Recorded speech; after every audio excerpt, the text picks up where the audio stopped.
ঘটনাটো কি হৈছিল?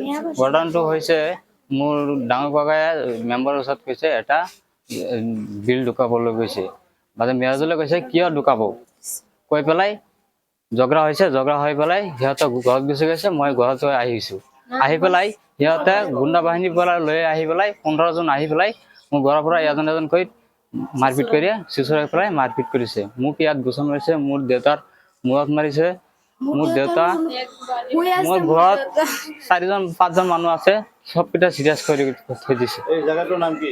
পশ্চিম সিংহিমাৰী আৰু যিজন মানুহক মাৰিছে সেইজন মানুহৰ নাম কি? আব্দুল বাৰেক আৰু সেইজন মানুহ আপোনাৰ ক'ত গৈ আপোনাৰ মৃত্যুবৰণ কৰিছে? গুৱাহাটীত মৃত্যুবৰণ কৰিছে না আৰু এই ঘটনাটো হৈছিল কি আপোনাৰ এই জব কাৰ্ডৰ পইচা লৈ নেকি? জব কাৰ্ডৰ পইচা লৈ পেলাই মেম্বাৰৰ ওচৰত চাইছে মোৰ দেউতা এই ডাঙৰ ককাই সি কোনো মেম্বাৰ চেম্বাৰ নাই সি আগৰ পৰা গুণ্ডা বাহিনী কৰি আছে আৰু আপোনাৰ কেইজন মানুহে আপোনাৰ মাৰপিট কৰিছে? আমালোকৰ 8জন মানুহৰ মাৰপিট কৰিছে আপোনালোকে পুলিচ থানাত এজাহাৰ দিছে নেকি? দিছো আসামি ধৰিছে?